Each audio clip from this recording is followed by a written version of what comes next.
Some of the things that are draining your peace don't knock on your door. They disguise themselves as normality, walk beside you, and live inside you. They're like fine dust, almost invisible, but heavy when you breathe it in. Marcus Aurelius once said, "The soul becomes dyed with the color of its thoughts." Today, you'll learn to quietly eliminate 10 colors that darken your peace. No speeches, no noise, because true change doesn't need an audience. But first, a simple Stoic principle. There are things within your control and things outside it. Your choices, your judgments, your actions, those belong to you. Everything else is noise, and what we're removing now is mostly noise. When the noise fades, the essential finally appears. 1. People who drain you. Not every bond is virtuous. Some are just ropes pulling you backward. Some people confuse access with intimacy, presence with friendship. Ask yourself, how do you feel after being around certain people? Lighter or smaller? Seneca advised us to choose our company carefully because time is the only wealth that never returns. Cut quietly. Fewer replies, fewer invitations, shorter conversations. You don't need to explain your distance, your peace is reason enough. Closeness is a privilege, not a duty. Those who truly care will respect your limits. 2. The someday mentality. Someday I'll start. Someday I'll change. Someday I'll become who I should be. Meanwhile, days slip through your fingers. Seneca wrote, "While we delay, life passes." Readiness doesn't fall from the sky. It's forged in the friction between decision and reality. Take the first step, even if it's imperfect. The Stoic doesn't wait for perfect conditions. He builds consistency where he stands. A real step today beats a perfect plan tomorrow. Pick one small non-negotiable action. 5 pages, 10 minutes of training, 1 hard phone call. Repeated daily, the small act becomes destiny. 3. The need to explain yourself. Freedom begins when you stop collecting permissions. Justifying every choice, your haircut, your project, your silence, is surrendering your life to the court of others. Epictetus said, "It is impossible to please everyone and still keep your peace." Your compass should be what you judge as right, not what others expect. And if they say you've changed, good. Change is proof of life. Explain when it's useful, and only to those who matter. To everyone else, offer brevity. I can't. Not this time. I chose another path. Clarity isn't rudeness. It's self-respect. 4. The comparison game. Comparing yourself is abandoning your own path to chase someone else's shadow. Every social feed is a hallway of distorted mirrors. You see edited fragments of other people's lives and mistake them for truth. The result, envy dressed as motivation, discouragement disguised as reality. Marcus Aurelius advised, look within. Within is the fountain of good. Mute triggers. Unfollow. Close tabs. Return to what's concrete. Sleep, honest work. Presence with those you love.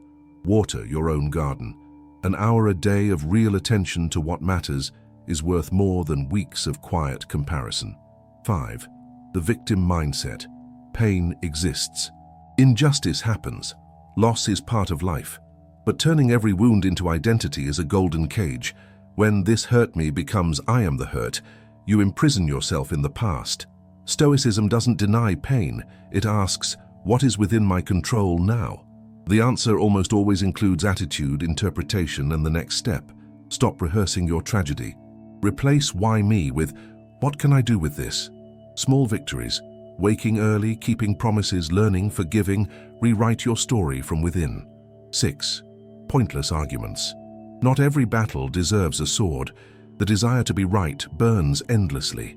The wise choose battles, and often none at all. Seneca warned, no wind is favorable to one who doesn't know where he is going. Ask before engaging, is there openness? Is there goodwill?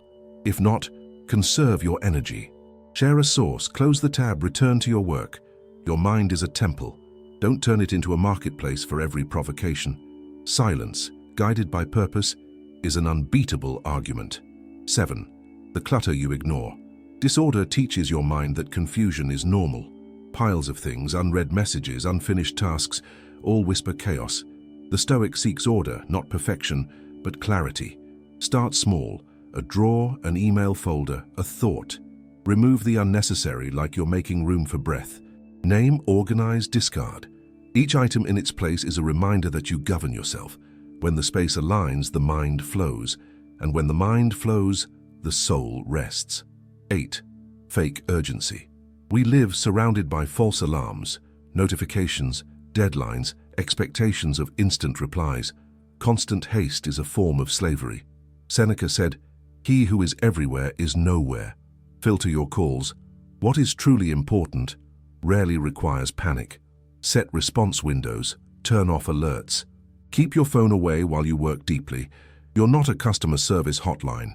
Relearn how to give weight to things. The essential gets presence, the trivial gets silence. Life gains depth when you stop living in emergency mode. 9. Overthinking.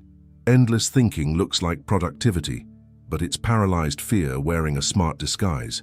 Epictetus taught that it's not things that disturb us, but our opinions about them. Break the cycle with limits. Write the question. List 3 realistic options. Set a short deadline and decide. For small matters, minutes. For medium, hours. For big ones, a few days. Decision is practice. Reality gives feedback, and feedback corrects faster than analysis ever could. Action wipes the dust off the window of the mind. 10. People-pleasing. The desire to please everyone comes from fear of rejection, loss, or disapproval. But pleasing all means betraying yourself in installments. Marcus Aurelius wrote, "If something is right, do it. If it's not, don't." Simple, but rare. Saying no is a muscle. The more you use it, the less it hurts. Start with small, honest refusals. "Thanks, but I'll pass. I can't take that on right now. I'll sit this one out." Those who get angry at your boundaries didn't want connection. They wanted convenience. Those who truly love you can handle your no because they trust your yes. Repeat them softly, but firmly. People who drain you. The someday mentality. The need to explain yourself. Comparison. Victimhood. Pointless arguments. Clutter. Fake urgency. Overthinking. People-pleasing. 10 quiet cuts. 10 returns of energy. A sword is sharp not because of what's added, but because of what's carved away. Your life works the same way. Choose one item, just one, and take an irreversible step toward cutting it off. Block a notification, mute a contact, empty a drawer, draw a boundary, make the decision you've been avoiding, then repeat tomorrow. Freedom doesn't arrive with a grand announcement. It seeps into your routines. When the unnecessary falls, the essential appears, and when the essential appears, peace finds its home. If this message brought you clarity, subscribe to Stoic Spring. Here you'll build the habit of caring for your inner peace and growing in maturity, one day at a time. Activate notifications and comment which of these 10 things you'll quietly remove today. Your answer might be the reminder someone else needed to reclaim their serenity.